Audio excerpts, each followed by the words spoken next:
ठाकरे बंधूंचे सूर जुळण्याआधीच मिठाचा खडा आम्ही केमछो वरळी म्हणून कुणाचे पाय चाटले नाही। जिलेबी आणि फाफडा उद्धव ठाकरे आपडा म्हणालो नाही। राऊतांना उत्तर देताना देशपांडेंनी ठाकरेंच्या शिवसेनेला डिवचलं। युतीबाबत उद्धव ठाकरे आणि राज ठाकरे काय बोलतात हे महत्त्वाचं। मिठाचा खडा टाकणाऱ्यांकडे दुर्लक्ष केलं पाहिजे। ठाकरेंच्या शिवसेनेतील सुषमा अंधारेंचं संदीप देशपांडेंना प्रत्युत्तर। विधानसभेत शंठ लोक बसलेत। विधिमंडळाच्या कार्यक्रमात मराठी बोर्ड नसल्यानं मनसेच्या संदीप देशपांडे यांचं वादग्रस्त वक्तव्य आमदार देशपांडेंवर हक्कभंग आणण्याच्या तयारीत।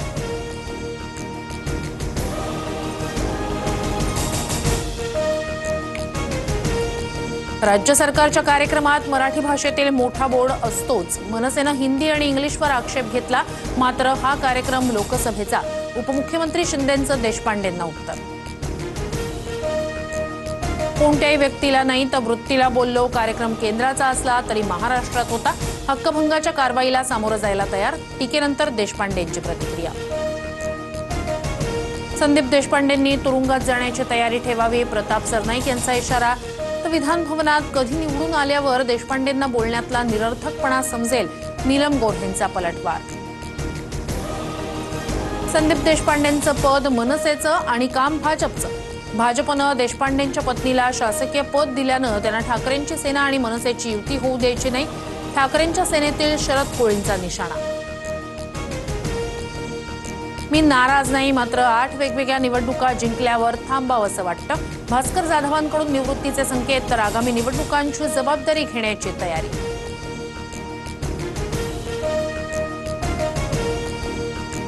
सर्वात आधी जाधव सुरतच्या सीमेपर्यंत आले होते, मात्र शिंदेंनी सांगितलं तुमचा विचार नंतर करू। शिवसेनेतील बंडावरून रामदास कदमांचा दावा, तर जाधवांना जनताच संन्यास घ्यायला लावेल अशीही टीका। उद्धव ठाकरे भास्कर जाधवांशी चर्चा करतील, त्यांच्या मनातील वेदना समजून घेऊ। भास्कर जाधवांच्या नाराजीच्या चर्चांवर संजय राऊतांची प्रतिक्रिया। संजय राऊतांनी शिवसेना हायजॅकचा प्रस्ताव शिंदेंकडे मांडला होता। राऊतच सर्वात पहिले फुटणार होते, मात्र शिंदेंनी प्रस्ताव नाकारल्यानं ते थांबले। गुलाबराव पाटील यांचा आरोप। भय आणि भ्रष्टाचारामुळे आमचे आणि पवारांचे आमदार सोडून गेले। गुन्हा दाखल होण्याची भीती गुलाबरावांना होती, संजय राऊतांचा पलटवार।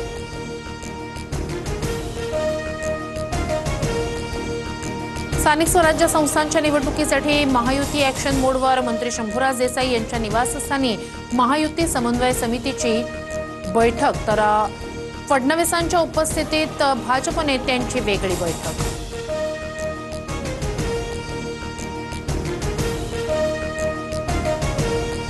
त्रिभाषा सूत्रावरून मराठी अभ्यास केंद्राचं मुख्यमंत्र्यांना पत्र। हिंदी भाषेचा शासन निर्णय म्हणजे उपचारापेक्षा इलाज भयंकर। लवकरात लवकर निर्णय रद्द करण्याची मागणी। पुणे रेल्वे स्थानकाच्या नामांतरावरून वाद। थोरले बाजीराव पेशव्यांचं नाव द्या, भाजपच्या मेधा कुलकर्णींची मागणी। तर गोपाळकृष्ण गोखले किंवा फुलेंचं नाव द्या, अंकुश काकडे आणि सचिन खरात यांची भूमिका। मी कुठल्याही धर्माच्या विरोधात नाही, चुकीचं वक्तव्य केलं नाही, मात्र माझं वक्तव्य तोडून मोडून दाखवण्यात आलं। वारीमुळे रस्ता जाम होत नाही का, या वक्तव्यावर अबू आझमींचं स्पष्टीकरण। अबू आझमी आणि भाजप एकाच नाण्याच्या दोन बाजू। भाजपच्या इशाऱ्यानंतर आझमी वक्तव्य करतात, वडेट्टीवार यांचा आरोप। तर राज्य अल्पसंख्याक आयोग आझमींना नोटीस बजावणार, प्यारे खान यांचा इशारा। केएल राहुल आणि ऋषभ पंतचा शतकी तडाखा। तिसऱ्या विकेटसाठी 193 धावांची भागीदारी। दुसऱ्या डावात भारत 291 धावांनी आघाडीवर।